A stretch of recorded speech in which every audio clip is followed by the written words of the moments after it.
Okay, so we have what I now call the Pandemic Performance Project. It stems off of what was the Independence Performance Project. I call it the Pandemic Performance Project because it's been adapted to do over remote and distant learning. This project is worth 40% of your final grade. 40%. Okay? That means that if you aced all 3 quizzes, you'll have a 60%. And on my syllabus, a 60% is a D-. So do well with this project. For this project, you have 4 accompanying assignments. The first one on page 188, the second on page 234, the third on page 283, and the fourth on page 328. So what are you going to do for this project? You are going to record yourselves playing the accompaniments on the piano for each piece. Then you are going to video yourselves playing the accompaniment for each piece. Then you're going to take that video and use it to accompany yourself playing the melody on your major instrument or on another instrument. Don't play it on the piano. Sing it, look up the lyrics, sing it, make up lyrics, sing it, or just play it on your major instrument because I think that'll be fun. So you will then video yourself playing along with the video. So you can do that a number of ways. You can video yourselves on your phone or tablet while the accompaniment is playing on the computer. You could play along with the accompaniment and then edit 2 clips in simultaneously on Final Cut Pro, iMovie, or some of those acapella app type things that I don't really know much about, but you can use all of the technology that you have access to make yourself your own duo ensemble. Okay, so this project is independent, but I'm going to walk you through a few parameters for each assignment just so that you're not completely in the woods. Once you've videoed the final version of each piece, upload them and send them to me, and I will grade them, and that will serve as your Pandemic Performance Project grade. Page 188 and 189. Okay, wonderful one. Take note right away. Both hands are in bass clef. Both hands are in bass clef. Don't play the right hand in treble clef or you will be in treble. Your lines are the S lines. That's student.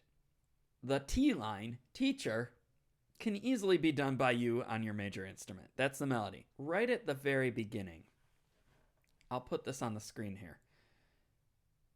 The first chord in the right hand should have a D flat on the top, not a D natural. That was a misprint. You'll see that I wrote it in here. If your book has that misprint, write it in. Okay. You can practice the chords separate. So right hand alone.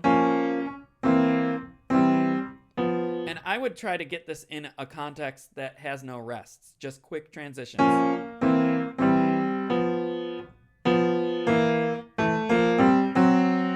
And so forth. And then put the left hand with it. Out of context, just blocked.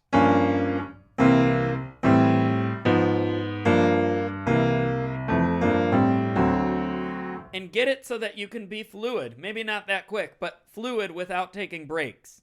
Okay? It'll be easier to...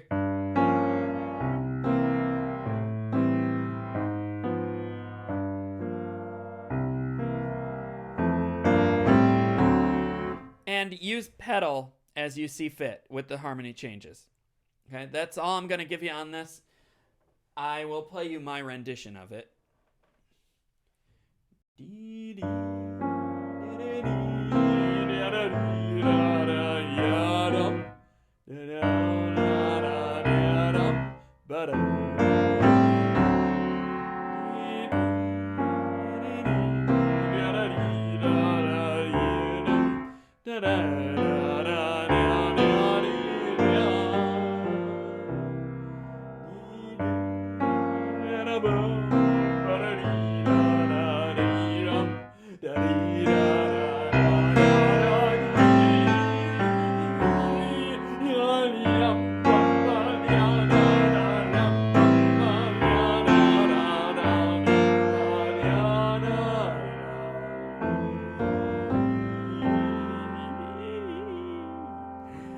Okay, and yeah, I'm having a little too much fun with that. But you can have fun with this too. I mean, schmaltz it up, jazz it up. Don't use that to compromise the integrity of the piece or to cover up any technical deficiencies. But once you got it down, make a fun rendition on the melody. That's fine. Grace notes, little slides, new style. All right.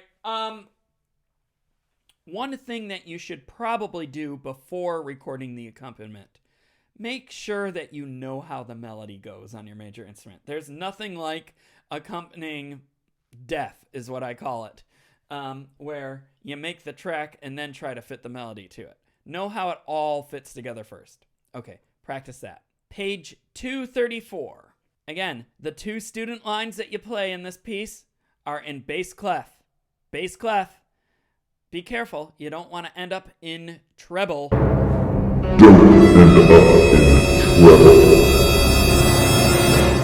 It's like someone's sitting at the switch anytime I say getting into treble.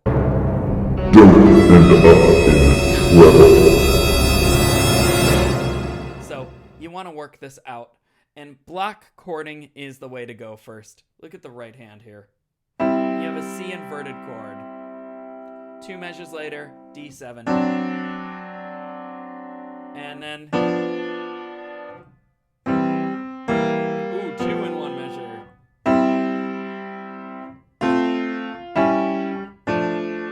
And then, then it just goes to standard block.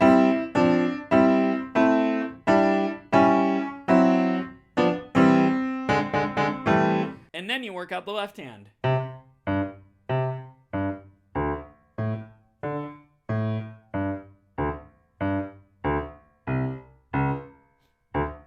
And so forth. But you can also practice this blocked with moving bass.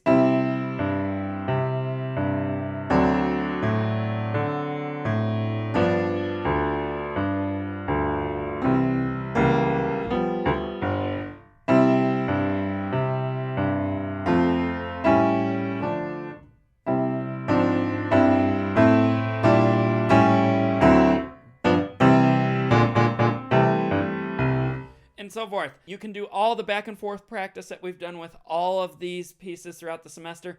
I'm not going to give you much more to go on right now because this is an independent project. But do contact me if you're stuck on something. But I'm just going to leave that totally up to you. Okay. Here's my rendition. Da da da da da da da da.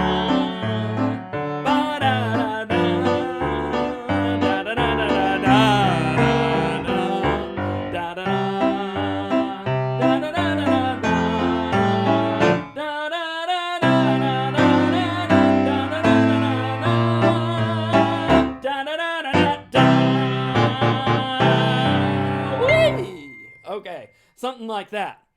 Practice. Okay, page 283. You'll notice the S lines. One is in bass and one is in treble. So feel free to create some treble. Nothing? Okay. All right. So you'll notice that it's still very chordal. F major. Right hand. Second bar, third bar, fourth bar, fifth bar, and so forth. You can practice.